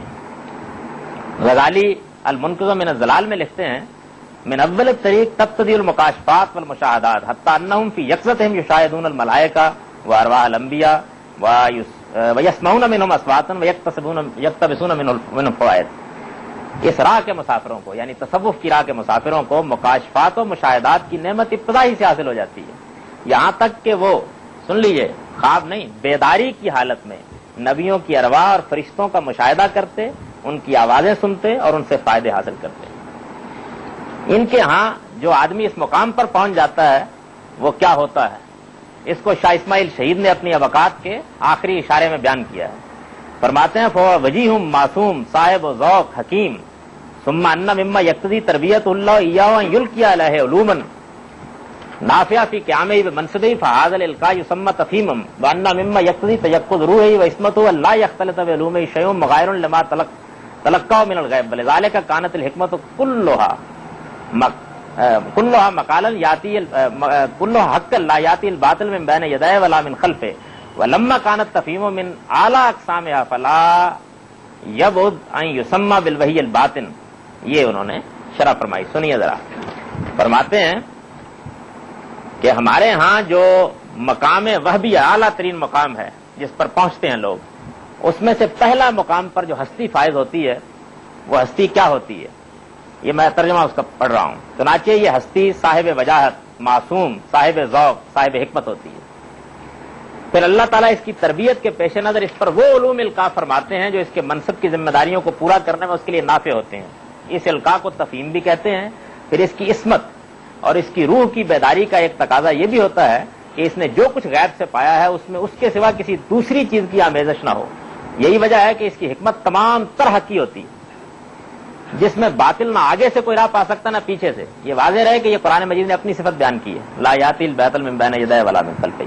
اور یہ تفہیم چونکہ اس حکمت کی سب سے اعلیٰ قسم ہے، اس وجہ سے اگر اسے وحی باطن سے تعبیر کیا جائے تو یہ کوئی بعید تعبیر نہیں ہوگی. پھر اس کے بعد فرماتے ہیں فالحکیم لوجاہتہ وعصمتہ وکونہ باسطا لحضیرۃ القدس شانہ شان الملائ الاعلیٰ یتلقی العلوم من حیث یتلقون لا یقلد احدا فی علومہ اللہم الا ان یسمى موافقۃ لصاحب الشرع تقلیدا لکونہ مامورا من الغیب بموافقتہ وتائیدہ. عالم اس ہستی کا جس کا ہم ذکر کیا، اس ہستی کا معاملہ اس کی وجاہت و عصمت کی بنا پر اور اس بنا پر کہ عالم قدس کی تجلیات اسی سے پھیلتی ہیں، بالکل وہی ہوتا ہے جو آسمان کے فرشتوں کا ہے. یہ اپنے علوم وہیں سے حاصل کرتی ہے جہاں سے وہ حاصل کرتے ہیں، اور اس معاملے میں کسی کی مقلد نہیں ہوتی. خیال کریں گے غالباً ائمہ کی تقلید کی نفی ہو رہی ہے. ہاں البتہ صاحب شریعت نبی کی تائید و موافقت کے لیے چونکہ غیب سے مامور ہوتی ہے، اگر اس وجہ سے کوئی شخص اس تائید و موافقت کو اس نبی کی تقلید کہنا چاہے تو کہہ سکتا ہے. یعنی نبی کی تقلید بھی اس وجہ سے نہیں کی جاتی کہ وہ نبی ہے، اس وجہ سے کہ وہ جب رابطہ کرتے ہیں آسمان سے تو وہاں سے کہا جاتا ہے کہ اپنے زمانے کے نبی کی پیروی کرتے رہو. یہ ہستی جب زمین پر موجود ہوتی ہے تو اس کی شان کیا ہوتی ہے. وہ لکھتے ہیں ابقات میں وَإِنَّ الْحَقَّ يَدُورُ مَعَهُ حَيْثُ دَارَ وَذَلِكَ لِعِصْمَتِهِ وَالْتِحَاقِهِ بِالْمَلَائِكَةِ الْأَعْلَىٰ فَلَيْسَ الْحَقُّ إِلَّا مَا سَطَعَ مِنْ صَدْرِهِ فَالْحَقُّ تَابِعٌ لَهُ لَا مَطْبُوعٌ. اس زمین کے اوپر حق تو وہ ہے نا جو قرآن و سنت میں ہے، باقی ہر چیز کے اندر باطل کی آمیزش ہو سکتی ہے، لیکن وہ کہتے ہیں اور حق جہاں یہ ہستی گھومتی ہے اس کے ساتھ ہی گھومتا رہتا ہے. اس کی وجہ یہی ہے کہ یہ ہستی ملائے اعلیٰ کے ساتھ شامل اور معصوم ہوتی ہے، چنانچہ حق وہی قرار پاتا ہے جو اس کے سینے سے نمایاں ہوتا ہے. پس حق اس ہستی کے تابع ہوتا ہے، وہ حق کے تابع نہیں ہوتی. اس کا ہر قول ہر فعل وہی حق قرار پاتا ہے. اس مقام پر پہنچ جانے کے بعد ان کو کیا شانیں حاصل ہو جاتی ہیں؟ وہ شانیں جو ہیں ذرا دیکھیے. باعث بستامی بیان فرماتے ہیں، صاحب قوت القلوب نے یہ مکالمہ پورا نقل کیا ہے. وہ فرماتے ہیں کہ ایک دن میرے ایک شاگرد صاحب میرے پاس تشریف لائے، مرید صاحب. انہوں نے کچھ معراج وغیرہ کا ذکر کیا تو پوچھا کہ آپ کو کیا مشاہدات ہوتے رہتے ہیں اس معاملے میں. تو کچھ دیر وہ بیٹھے رہے، اس کے بعد میں نے ان سے کہا کہ جو مشاہدات مجھ کو ابھی ابھی ہوئے ذرا وہ سن لو. وہ کیا ہے؟ یدخلنی فی الفلک الاسفل فدورنی فی الملکوت السفلی فارانی الارضین وما تحت الى الثرى ثم ادخلنی فی الفلک العلوی فطوف بی فی السماوات وارانی ما فیها من الجنان الى العرش ثم اوقفنی بین یدیہ فقال لی سلنی ای شیء رأیت حتی احب لک. کہتے ہیں کہ اللہ تعالیٰ مجھے ابھی تھوڑی دیر پہلے جب تم آگے بیٹھے تھے فلک اسفل میں لے گئے، ملکوت سفلی کی سیر کرائی، اسی طرح مجھے ساری زمینیں اور پاتال تک دکھائی. اس وقت ان کو معلوم نہیں تھا کہ نیچے معاملہ کیا ہے، یعنی ہم کسی پاتال میں نہیں جاتے بلکہ یہ تو ایک گھومتی ہوئی زمین ہے بیچاری. پھر فلک علوی میں لے گئے اور مجھے سارے آسمان اور میں بہشت کے باغوں سے لے کر عرش بری تک جو کچھ ہے وہ سب دکھایا. اس کے بعد مجھے اپنے سامنے کھڑا کیا اور فرمایا مانگو جو کچھ تم نے دیکھا ہے میں تمہیں دے دوں گا. یہ تو ان کے ساتھ معاملہ ہوگا. میں خلاصہ بتا دیتا ہوں. عبد الکریم الجیلی مشہور صوفی ہیں. ان کی کتاب الانسان الکامل تصوف کی جلیل القدر کتابوں میں سے ہے. اس میں وہ بیان کرتے ہیں, مفہوم سن لیجئے ان کی عبارت کا, یہ میرے پاس موجود ہے اور یہ اس کے ورقہ 146 بے میں ہے. اس وقت جو نسخہ اس کا موجود ہے ہمارے ہاں پنجاب یونیورسٹی لائبریری میں وہ قلمی نسخہ ہے, تو اس میں اوراق کے عام طور پر نمبر ہوتے ہیں, وہ نہیں ہوتے. میں نے بھی اسی کا مطالعہ کیا ہے اور اسی سے یہ عبارت ہے. فرماتے ہیں کہ انسان کامل وہ مدار ہے جس پر اول سے آخر تک وجود کے سارے افلاک گردش کرتے ہیں, اور وہ جب وجود کی ابتدا ہوئی اس وقت سے لے کر عبدالآباد تک ایک ہی ہے. پھر اس کی گوناگون صورتیں ہیں اور وہ یہود و نصارہ کی عبادت گاہوں میں ظاہر ہوتا ہے. چنانچہ اس کی ایک صورت کے لحاظ سے اس کا ایک نام رکھا جاتا ہے, جبکہ دوسری صورت کے لحاظ سے اس کا وہ نام نہیں رکھا جاتا. اس کا اصلی نام محمد ہے, اس کی کنیت ابو القاسم, وصف عبداللہ اور لقب شمس الدین ہے. یہ نبی صلی اللہ علیہ وسلم ہے. پھر دوسری صورتوں کے لحاظ سے اس کے دوسرے نام ہیں, اور ہر زمانے میں جو صورت وہ اختیار کرتا ہے اس کے لحاظ سے اس کا ایک نام ہوتا ہے. میں نے اسے اپنے شیخ شرف الدین اسماعیل الجبرتی کی صورت میں اس طرح دیکھا کہ مجھے یہ بات بھی معلوم تھی کہ وہ نبی صلی اللہ علیہ وسلم ہے, اور میں یہ بھی جانتا تھا کہ وہ میرے شیخ ہیں. یہ وہی وحدت الوجود کی حقیقت ہے. اس کو اگر آپ اصول میں جان لیں تو باقی ساری بات واضح ہو جاتی ہے. صاحب فتوحات ابن عربی وہ اپنی کتاب فتوحات میں فرماتے ہیں فإن النبوة التي انقطعت بوجود رسول الله صلی اللہ علیہ وسلم انما نبوۃ التشریع لا مقامها فلا شرع يكون ناسخا لشرعه صلی اللہ علیہ وسلم بلا يزيد في حكمه شرعا آخر وهذا معنى قوله صلی اللہ علیہ وسلم ان الرسالة والنبوة انقطعت فلا رسول بعدي ولا نبی لا نبی بعدي يكون على شرع مخالفا لشرعی بل اذا كان يكون تحت حکم شریعتی. اس عبارت کا ترجمہ ذرا سینہ تھام کر سنیے. فرماتے ہیں چنانچہ جو نبوت نبی صلی اللہ علیہ وسلم پر ختم ہوئی وہ محض تشریعی نبوت ہے. یہ بین ہی وہی موقف ہے جو غلام احمد قادیانی کا ہے. نبوت کا مقام ابھی باقی ہے. اس وجہ سے بات صرف یہ ہے کہ اب کوئی نئی شریعت نبی صلی اللہ علیہ وسلم کی شریعت کو نہ منسوخ کرے گی اور نہ آپ کے قانون میں کسی نئے قانون کا اضافہ کرے گی. حضور صلی اللہ علیہ وسلم کا یہ ارشاد کہ نبوت اور رسالت ختم ہو گئی, اس لیے میرے بعد اب کوئی رسول اور نبی نہ ہوگا, در حقیقت اسی مدعا کا بیان ہے. آپ کے اس ارشاد کا مطلب یہی ہے کہ میرے بعد کوئی ایسا نبی نہیں ہوگا جس کی شریعت میری شریعت کے خلاف ہو, بلکہ وہ جب ہوگا تو میری شریعت ہی کا پیرو ہوگا. شیخ احمد سرہندی مکتوبات میں فرماتے ہیں, یہ پہلی جلد میں 260 نمبر مکتوب ہے, باعث دانست کے منصب نبوت ختم بر خاتم الرسول شدہ علیہ و علیہ الصلاۃ والتسلیمات اما از کمالات یا منصب بطریق طبیعت مطابعان اورا نصیب قابل است. جاننا چاہیے کہ منصب نبوت بے شک خاتم النبیین صلی اللہ علیہ وسلم پر ختم ہو گیا, لیکن اس منصب کے کمالات آپ کے پیرووں کو آپ کے پیرو ہی کی حیثیت سے اب بھی پورے پورے حاصل ہو سکتے. یہ کمالات کیا ہیں؟ وہی الہام, مشاہدہ غیب, فرشتوں سے ملاقاتیں. نبوت کا کیا کمالات, یہ پورے حاصل ہوتے. چنانچہ اسی سے اخذ کی ہے غلام احمد قادیانی صاحب نے اپنی وہ اصطلاح کہ میں در حقیقت متبع نبی ہوں, یعنی میری حیثیت جو ہے وہ انڈیپینڈنٹ نبی کی نہیں ہے, بلکہ میں بروزی, ذلی اور متبع نبی, یہی سے اخذ کی اسی مقام سے. اس مقام پر پہنچ جانے کے بعد صرف نبوت ہی نہیں, آپ ذرا یہ دیکھیے کہ وہ کیا شانیں ہیں جو حاصل ہوتی ہیں. فرماتے ہیں یہ کشاری ہے تصوف کے اساتین میں سے, اور یہ میں جو عبارت پڑھ رہا ہوں یہ ان کے رسالہ ترتیب السلوک میں, رسائل قریش کشاری معروف ہے بہت, شرط الاستاد المرید کے عنوان سے یہ رسالہ ہے. کانا یرا جملۃ الکون یضیء بنور کانا لہو التلم یخفى من الکون لا شیء وکانا یرا جمیع الکون من السماء والارض رؤیۃ عیان ولکن بقلبہ. اسراء کے سالک کو یہ سارا عالم اس کے اپنے ہی نور سے روشن دکھائی دیتا ہے, یہاں تک کہ اس کی کوئی چیز اس کی نگاہوں سے چھپی نہیں رہتی. وہ آسمان سے زمین تک یہ ساری کائنات اپنی آنکھوں سے دیکھتا ہے, ہاں مگر دل کی آنکھوں سے.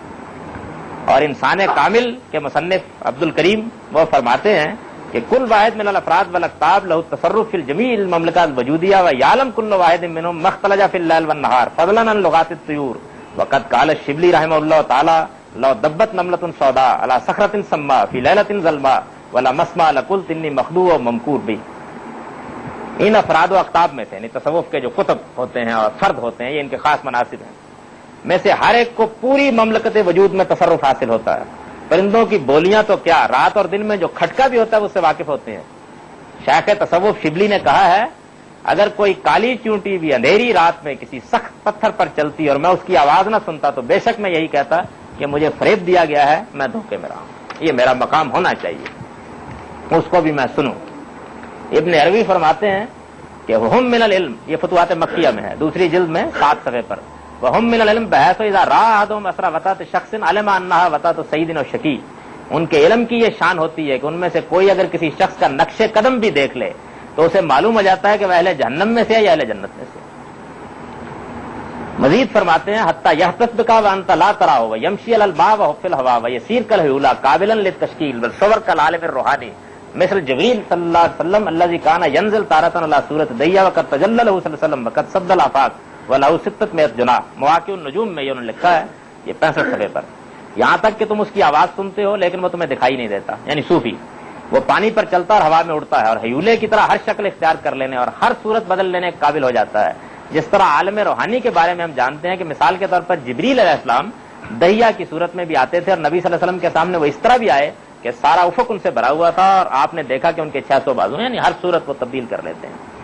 مزید فرماتے ہیں مواقع نجوم میں من الصوفیہ من لا یزال عاکفا اللہ.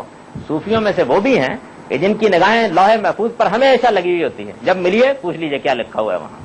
مزید اسی مواقع نجوم میں کہتے ہیں العارف والذی ینطق عن سرک وانت ساکت. عارف در حقیقت وہ ہے جو تجھ سے کچھ سنے بغیر تیرے دل کی بات تجھے بتا دے. مردان غیب میں سے اوتاد جس کو کہتے ہیں، ابدال اوتاد ان کی خاص اصطلاحیں ہیں. ان میں سے ان کے بارے میں فتوحات مکیہ میں لکھتے ہیں الواحد منہم یافظ اللہ بالمشرق وولایتہ فی والآخر المغرب والآخر الجنوب والآخر الشمال والتقسیم من الکعبہ وہؤلاء قد یعبر عنہم بالجبال لقولہ تعالی الم نجعل الارض مہادا والجبال اوتادا فإنہ بالجبال سکن مید الارض کذالک حکم ہؤلاء فی العالم حکم الجبال فی الارض. ان میں سے ایک کے ذریعے سے یعنی اوتاد میں سے اللہ تعالیٰ مشرق کی حفاظت کرتے ہیں اور اس کی ریاست اسی میں ہے. دوسرے 3 مغرب جنوب اور شمال کی حفاظت پر مامور ہیں. سمتوں کا یہ تعین بیت اللہ سے ہوتا ہے اس کو مرکز مان کر. یہی وہ اشخاص ہیں جنہیں ارشاد خداوندی قرآن میں آیا تھا نا کہ الم نجعل الارض مہادا والجبال اوتادا، کہ کیا ہم نے زمین کو گہوارہ اور پہاڑوں کو میخیں نہیں بنا دیا. تو کہتے ہیں کہ ان کو ہی جبال جو ہے اوتاد کا ذکر ہے اس میں کہ بنا پر کبھی کبھی جبال یعنی پہاڑ بھی کہا جاتا ہے. اس کی وجہ یہ ہے کہ یہ پہاڑ ہی ہیں جو زمین کو جھک پڑنے سے روکتے ہیں. ان اشخاص کا معاملہ بھی یہی ہے، یہ زمین کے پہاڑوں کی طرح اس عالم کو تھامے ہوئے رہتے ہیں، اس لیے ان کو اوتاد کہا جاتا ہے. اور ہمارے امام الہند شاہ ولی اللہ اپنے بارے میں فرماتے ہیں فیوز الحرمین میں یہ مشاہدہ 44 ہے، اس میں سب انہوں نے اپنے الہامی بیان کیے ہیں. فرماتے ہیں رأیتنی فی المنام قائم الزمان انی بذالک ان اللہ اذا اراد شیئا من نظام الخیر جعلنی کالجار علی اتمام مرادہ. میں نے دیکھا خواب میں کہ مجھے قائم الزمان کے منصب پر فائز کیا گیا. اس سے میری مراد یہ ہے کہ جب اللہ تعالیٰ اپنے نظام خیر میں سے اب کسی چیز کا ارادہ کریں گے تو اپنے مقصد کو پورا کرنے کے لیے اعلیٰ کار مجھے بنائیں گے. چنانچہ اس کے بعد انہوں نے کس طرح سے راجوں کو معزول کیا اور کس طرح جا کے رات ہی رات میں کسی صاحب کو اٹھا لائے کسی کو، وہ سب مشاہدات انہوں نے پھر وہ بیان کر دیے ہیں. یہ مقام ہے نبوت سے بھی بہت آگے. بیچارے نبی بھی یہاں کہاں پہنچتے ہیں جہاں یہ لوگ پہنچتے ہیں، دعویٰ کرتے ہیں. اور اس کے بعد بڑی شاکار عبارت ہے فتوحات مکیہ میں ابن عربی کی. امام الاسر عبد القادر جلیل القدر صوفی اندلس کے ان کا قول انہوں نے نقل کیا بڑی تحسین کے ساتھ. فرماتے ہیں کہ معاشر الانبیاء اوتیتم اللقب واوتینا ما لم توتوا. او اللہ کے نبیوں، تمہیں صرف نبی کا لقب دیا گیا، ہمیں جو کچھ دیا گیا اس کی تم کو ہوا بھی نہیں لگی. اس مقام پر پہنچ جانے کے بعد یہ حضرات پھر وہ یوں سمجھ لیجئے کہ اپنے اعلیٰ ترین مناصب کو پا لیتے ہیں. شاہ اسماعیل شہید نے ابقات میں یہ بتایا ہے کہ اس سے بھی آگے بھی کچھ مقامات ہیں، اور وہ مقامات بھی جس کو شوق ہو وہ پڑھ لے، کیونکہ اس میں بہت مغلق عبارتیں ہوتی ہیں اور ان کا مدعا اس طرح کسی عام لیکچر میں بیان کرنا ذرا مشکل تھا، تو اس وجہ سے میں نے ان کو بیان نہیں کیا. یہ مقامات وہابیہ میں پہلے مقام کی تفصیل عرض کر دی. نبوت کے بعد ظاہر بات ہے کہ تیسری سب سے بڑی چیز یہ ہے کہ دین اصل میں کیا چاہتا ہے ہم سے، اس کا نصب العین کیا ہے، وہ کیا چیز ہے، اس کی حقیقت کیا ہے.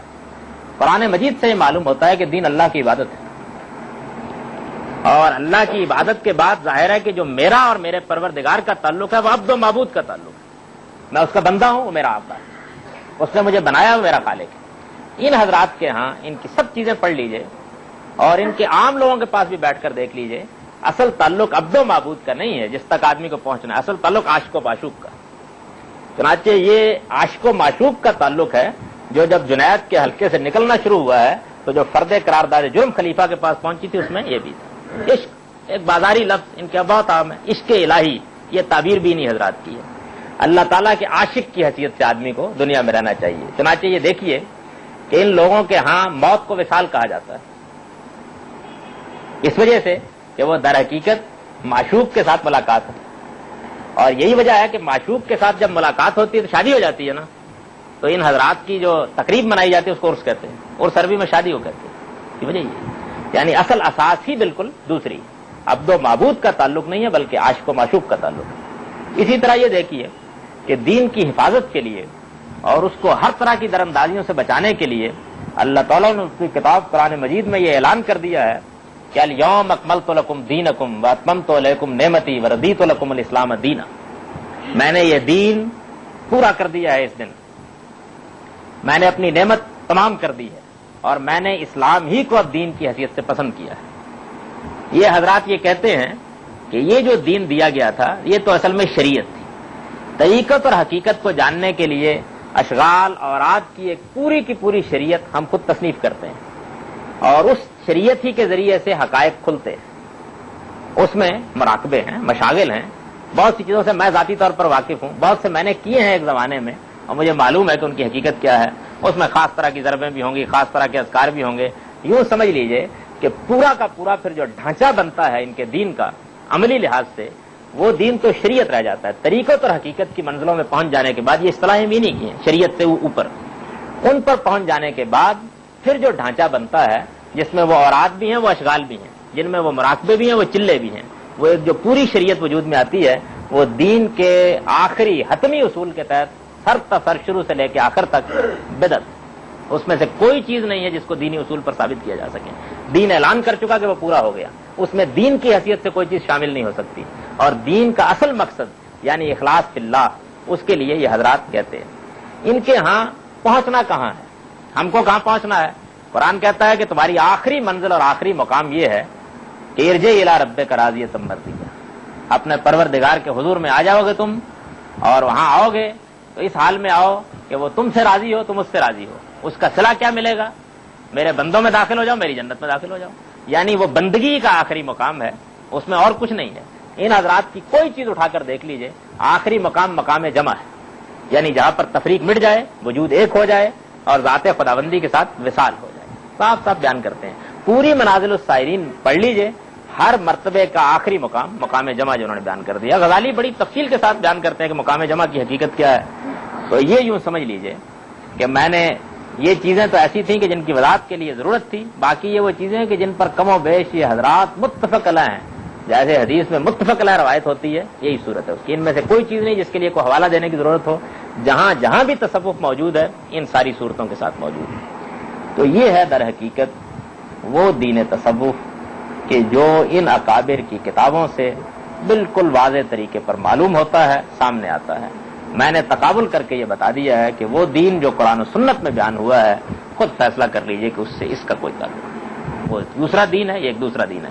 اور یہ جو میں نے اختلافات معین کیے ہیں یہ فرعی نہیں ہے, یعنی یہ نہیں ہے کہ رفع یدین کرنے نہ کرنے کا اختلاف, یہ نہیں ہے, یہ اصول کے اختلافات. اب اصول کی بنیاد پر اگر ایک چیز دوسری ہے تو پھر اس کو ادھر نہیں لایا جا سکتا. البتہ انہوں نے کیا ہے, انہوں نے کیا یہ ہے کہ یہ پہلے تو پلاطینوس کے ہاں اگر موجود تھے یا شنکراچاریہ کے ہاں موجود تھے یا اپنشدوں کے زمانے میں موجود تھے, تب تو جو تعبیر اختیار کرتے, جب مسلمانوں میں پیدا ہوئے تو محمد صلی اللہ علیہ وسلم کی شخصیت اور قرآن معمولی چیز نہیں, اب اس کے اندر رہنا تھا. چنانچہ انہوں نے یہ قرار دیا کہ ظاہر میں شریعت کی پوری پابندی ہونی چاہیے. ان اچھے لوگوں نے ظاہر میں شریعت کی پوری پابندی ہونی, اگرچہ یہ پہلی منزل ہے, اور ظاہر میں وہی توحید بھی بیان ہونی چاہیے. شاہ اسماعیل شہید نے تقویت الایمان میں بہت واضح طریقے پر بیان کرنے کی صحیح کی اپنے اسلوب میں. یہ بیان اس کے بیان کر دینے کے نتیجے میں بالکل محفوظ ہو گیا یہ دین. کیوں؟ ظاہر سے دیکھیے تو معلوم ہوا کہ زہد اور ورع میں بڑے بڑے ہوئے ہیں, باطن میں دیکھیے تو وہ یہ ہے جو میں نے آپ حضرات کے سامنے اپنے نقطہ نظر کے مطابق بیان کر دیا ہے. یہ سب کچھ اب ریکارڈ پر ہے, میں اس کو لکھ بھی چکا ہوں اپنے ہی مضمون کے اندر سے, میں نے وہ سب چیزیں بیان کی. ابھی کچھ چیزیں باقی ہیں, انشاءاللہ چھپ بھی جائے گا, تو اس کے بعد اس کو پڑھنے سمجھنے میں بہت سے لوگوں کو آسانی ہو جائے گی. بہرحال خاتمہ کلام کے طور پر یہ عرض کر دیتا ہوں کہ جس طرح میں نے ابتدا میں یہ کہا تھا کہ دین تصوف میں نے آنکھ کھولی تھی, میں نے اس پر دودھ کے دانت توڑے تھے, میں نے اسی کو سب سے پہلے پڑھا تھا, یہی میرے روز و شب کا مشغلہ تھا. مجھے اس سے غیر معمولی محبت تھی, میں اس سے اپنے ایک زمانے میں بہت متاثر رہا ہوں. اس لیے میں نے اگر اس پر نقد کی ہے تو اپنی ایک محبوب چیز پر نقد کی ہے اور یہ بتایا ہے کہ اس کی حقیقت کیا ہے. مجھے اس کے بارے میں کبھی کوئی تعصب نہیں تھا. مجھے تو تعصب اس کے ساتھ تھا. قرآن و سنت کی روشنی میں اس تعصب کو مجھے توڑنا پڑا ہے بڑی محنت کرنے کے بعد. اور میں نے یہ صحیح کی ہے کہ میں آپ حضرات کے سامنے بھی اس کی حقیقت جس طرح کے میں سمجھتا ہوں بیان کر دوں. میری رائے غلط ہو سکتی ہے, میرا تجزیہ غلط ہو سکتا ہے. میں بہرحال پیغمبر نہیں ہوں, ایک عام انسان ہوں. دلائل کے ساتھ اپنی بات میں نے کہہ دی ہے. بات معقول لگے مان لیجئے, نامعقول لگے تو بہرحال اللہ تعالیٰ کے پاس